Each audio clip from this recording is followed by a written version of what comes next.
Well, some good news now, for motorists anyway. The St Chad's and Queensway tunnels in Birmingham city centre have reopened. They've been closed for the past 6 weeks for maintenance work, and the closure was timed to fit in with the long school holidays. Structural changes were needed to bring the tunnels up to EU safety standards, but engineers also took the chance to make some cosmetic alterations, which were enthusiastically received by the first few drivers to pass through this morning. Callum Watkinson reports. The last few cones have been picked up, the last few lines have been put down. And at 5 o'clock this morning, traffic flowed into the A38 tunnels for the first time in 6 weeks.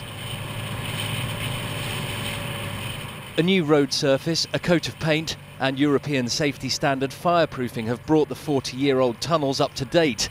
But there was no doubt among the first few drivers through about the most noticeable change.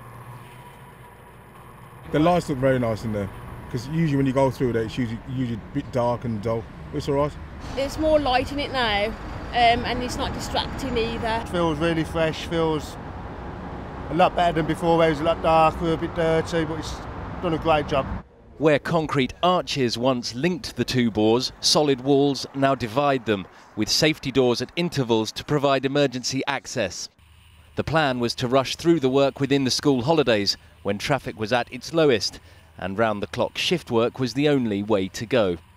Up to 200 operatives working in the tunnel all at one time, lots of plant and material, lots of equipment to move into the tunnels and move out of the tunnels on a daily basis, so quite challenging. This is the end of this phase of this project, but it's just the start of a 2.5-decade, £2.7 billion maintenance contract between this company and Birmingham City Council, and the success of this refurbishment would seem to indicate that transport policy here is on the right track.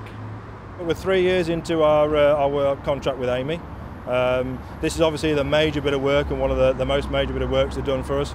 It's gone very well, and it's very encouraging for the way we'll take things forward with them. 2 weeks of night closures still lie ahead, and the tunnels will shut again next summer. But there's a consensus that this has so far been quite painless, and it could so easily have been hell. Callum Watkinson, ITV News, Birmingham.